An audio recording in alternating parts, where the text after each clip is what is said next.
आज पश्चिम बंगाल एक साथ कई संकटों से घिरा हुआ है। एक संकट समाज में फैली हिंसा और अराजकता का है। दूसरा संकट माताओं बहनों की असुरक्षा का है, उन पर हो रहे जघन्य अपराधों का है। तीसरा संकट नौजवानों में फैल रही घोर निराशा का है, बेतहाशा बेरोजगारी का है। चौथा संकट घनघोर करप्शन का है। यहां की सिस्टम पर लगातार कम होते जनविश्वास का है। और पांचवा संकट गरीबों का हक छीनने वाली सत्ताधारी पार्टी की स्वार्थी राजनीति का है। साथियों, यहां मुर्शिदाबाद में जो कुछ हुआ, मालदा में जो कुछ हुआ, वो यहां की सरकार की निर्ममता का उदाहरण है। दंगों में गरीब माताओं बहनों की जीवन भर की पूंजी राख कर दी गई। तुष्टीकरण के नाम पर गुंडागिर्दी को खुली छूट दे दी गई। जब सरकार चलाने वाले एक पार्टी के लोग, विधायक, कॉरपोरेटर ही लोगों के घरों को चिन्हित करके जलाते हैं और पुलिस तमाशा देखती है, तो उस भयावह स्थिति की कल्पना की जा सकती है। मैं बंगाल की भद्र जनता से पूछता हूं, क्या सरकारें ऐसे चलती हैं? यही भावेश्वर चलेगी? साथियों, बंगाल की जनता पर हो रहे इन अत्याचारों से यहां की निर्मम सरकार को कोई फर्क नहीं पड़ता। यहां बात बात पर कोर्ट को दखल देना पड़ता है।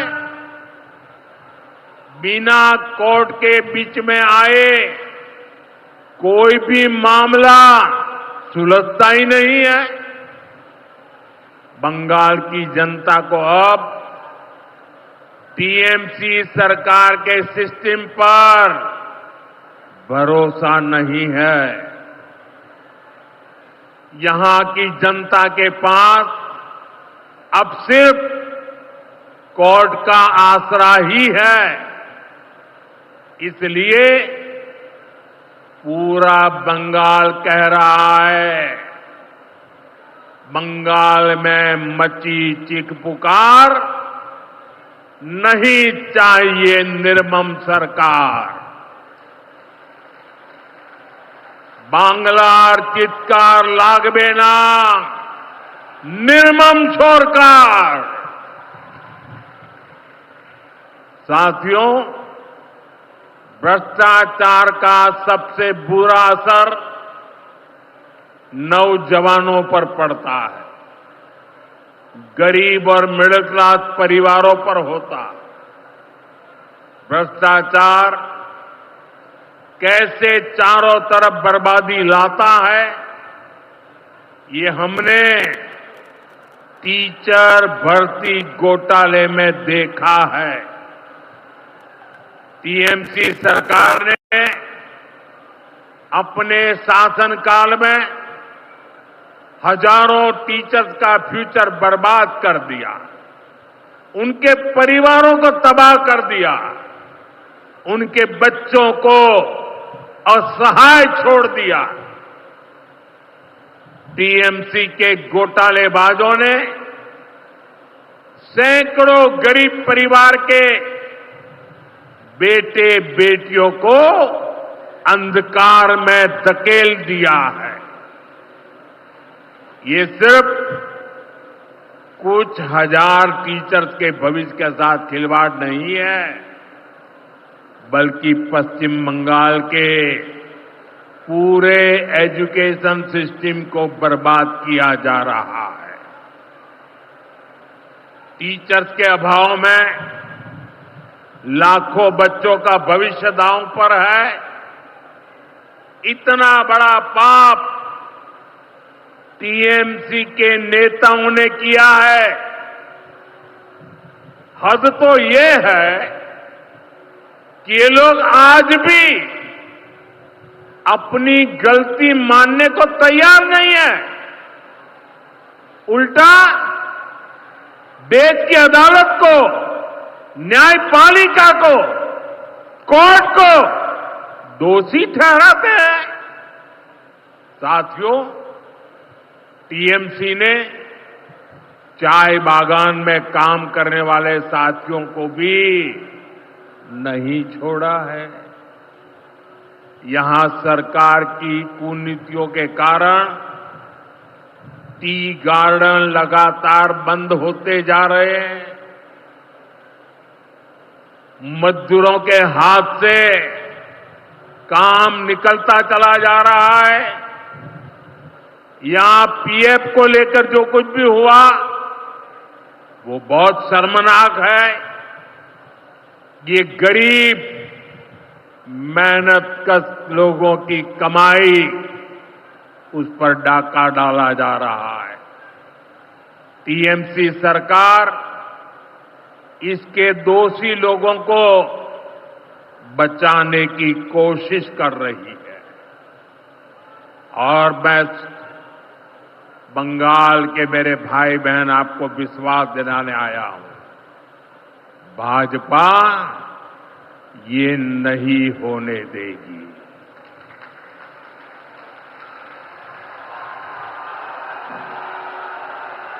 साथियों, राजनीति अपनी जगह पर है, लेकिन गरीब, दलित, पिछड़े, आदिवासी और महिलाओं से टीएमसी क्यों दुश्मनी निकाल रही है। पश्चिम बंगाल के गरीब, एससी, एसटी, ओबीसी के लिए जो भी योजनाएं देश में चल रही है, उनमें से बहुत सारी योजनाएं यहां लागू ही नहीं होने दी जा रही है। पूरे देश में करोड़ों लोगों को आयुष्मान योजना के तहत मुफ्त इलाज मिल चुका है, लेकिन मुझे दुख के साथ कहना पड़ रहा है, इसका फायदा पश्चिम बंगाल के मेरे भाई बहनों को नहीं मिल रहा। पश्चिम बंगाल का कोई साथी अगर दिल्ली, बेंगलुरु, चेन्नई गया है, उसको वहां मुफ्त इलाज नहीं मिल पाता है, क्योंकि निर्मम सरकार ने बंगाल के अपने लोगों को आयुष्मान कार्ड देने ही नहीं दिया।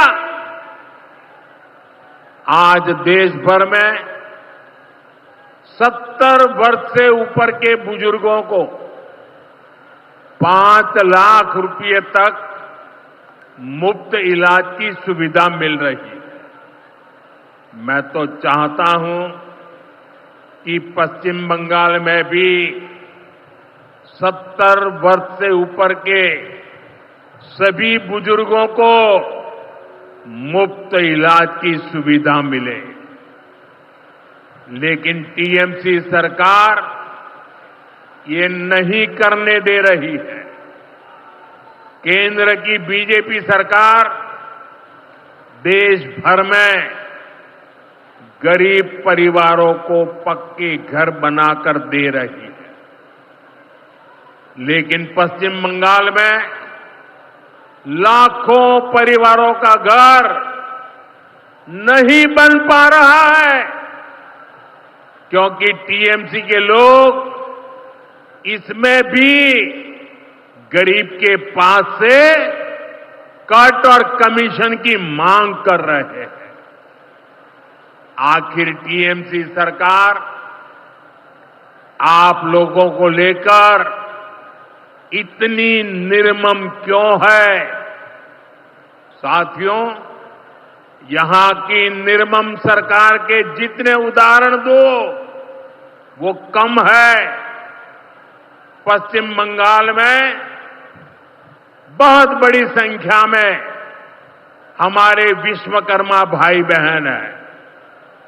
ये लोग हाथ के हुनर से अनेक प्रकार के काम करते हैं।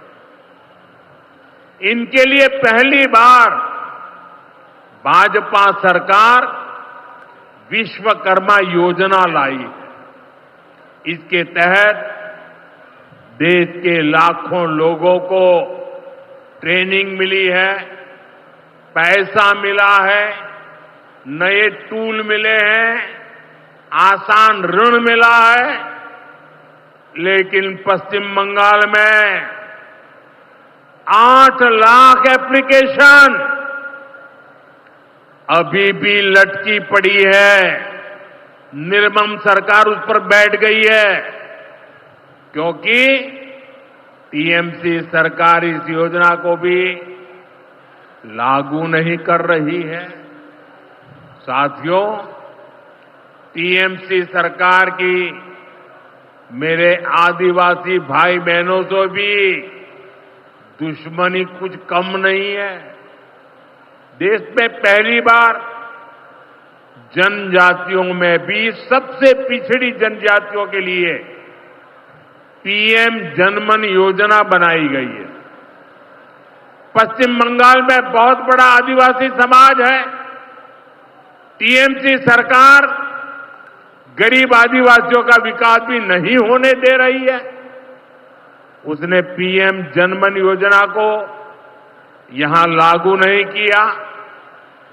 टीएमसी हमारे आदिवासी समाज को भी वंचित ही रखना चाहती है।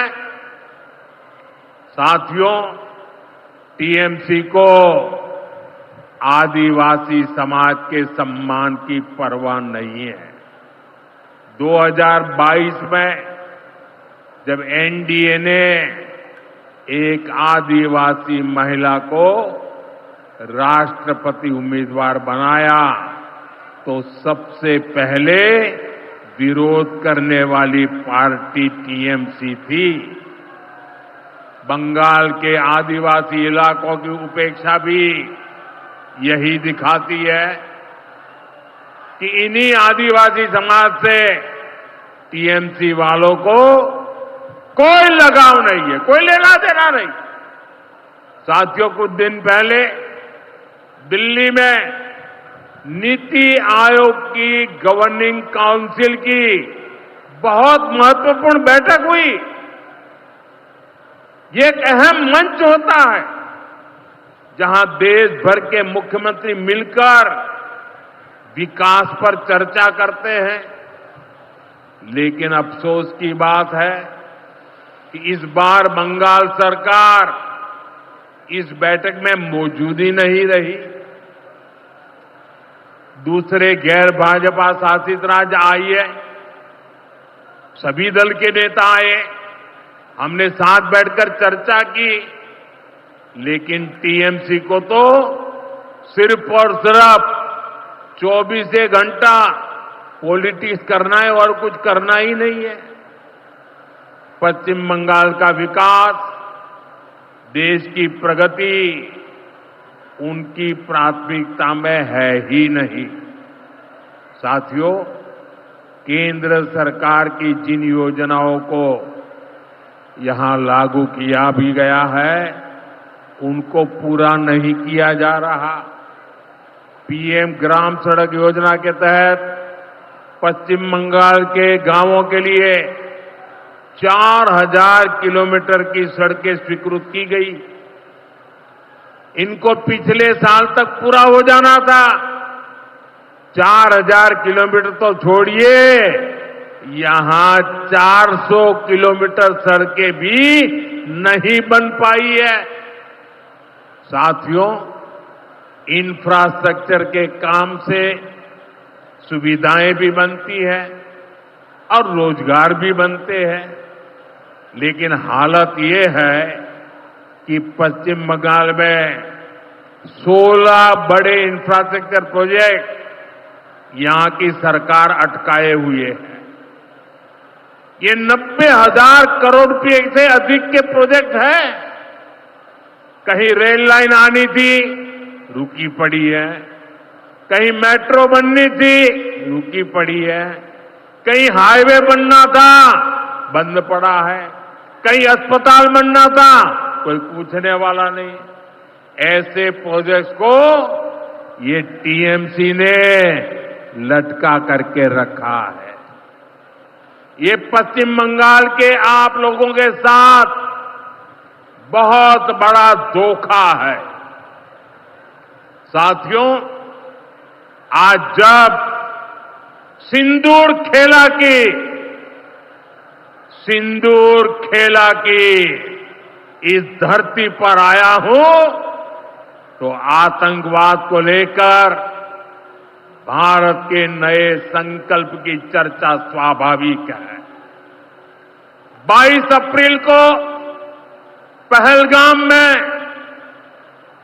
जम्मू कश्मीर में आतंकियों ने जो बर्बरता की, उसके बाद पश्चिम बंगाल में भी बहुत गुस्सा था। आपके भीतर जो आक्रोश था, आपका जो गुस्सा था, उसको मैं भली भांति समझता था। आतंकवादियों ने हमारी बहनों का सिंदूर मिटाने का दुस्साहस किया। हमारी सेना ने उनको सिंदूर की शक्ति का एहसास करा दिया।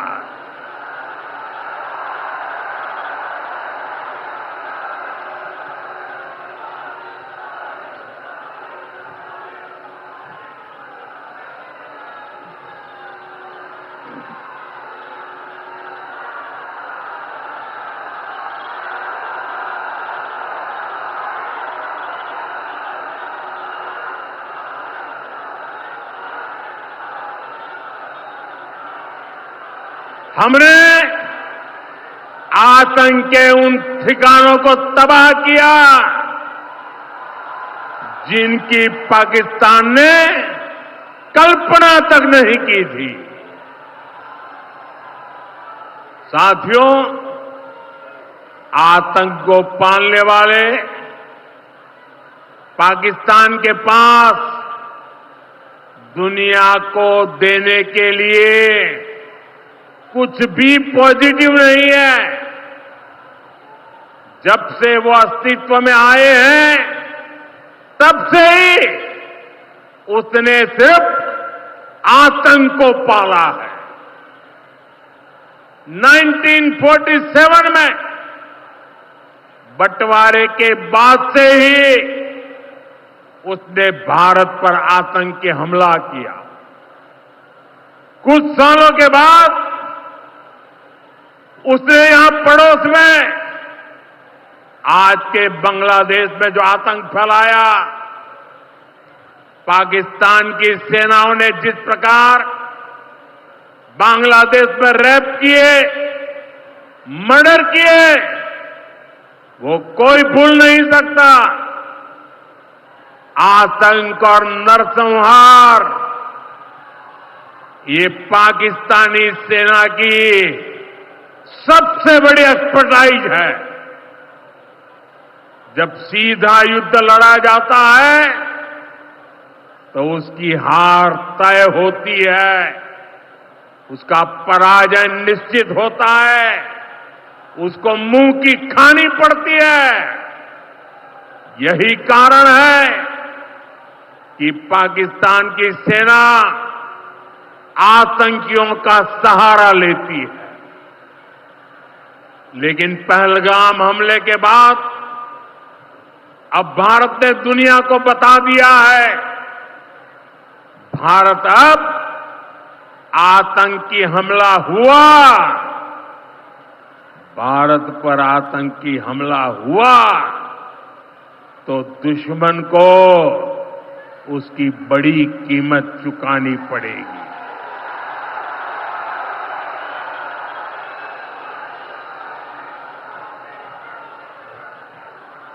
और पाकिस्तान समझ ले, 3 बार घर में घुस करके मारा है तुम्हें।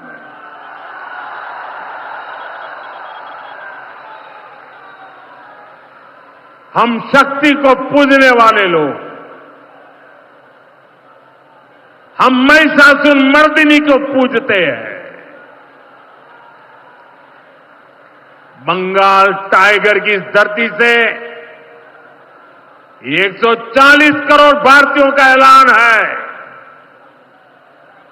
ऑपरेशन सिंदूर अभी खत्म नहीं हुआ है।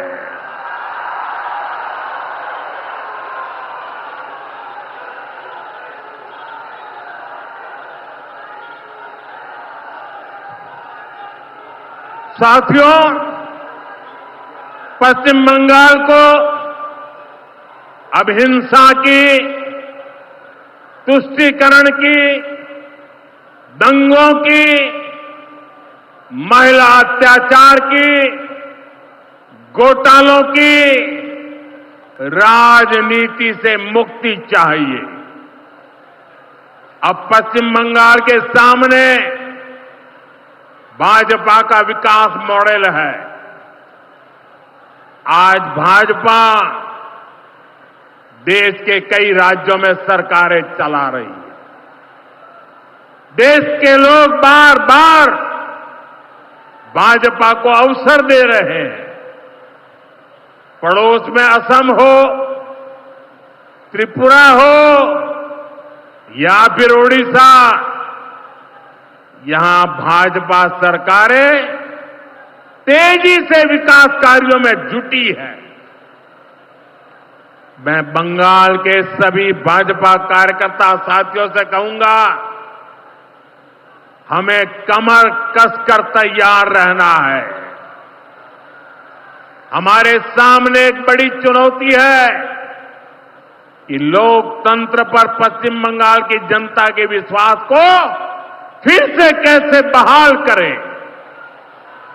हमें पश्चिम बंगाल के हर परिवार को सुरक्षा की, सुशासन की और समृद्धि की गारंटी देनी है। इसके लिए आने वाले दिनों में अपने प्रयासों को हमें और तेज करना होगा। साथियों, विकसित भारत बनाने के लिए पश्चिम बंगाल का तेज विकास बहुत जरूरी है। हमें पश्चिम बंगाल को उसका पुराना गौरव लौटाना है। ये हम सभी मिलकर करेंगे और करके रहेंगे। एक बार फिर आप सभी को इतनी बड़ी संख्या में यहां आने के लिए बहुत बहुत आभार व्यक्त करता हूं। मेरे साथ तिरंगा ऊंचा करके बोलिए, भारत माता की, भारत माता की, भारत माता की, भारत माता की। बहुत बहुत धन्यवाद।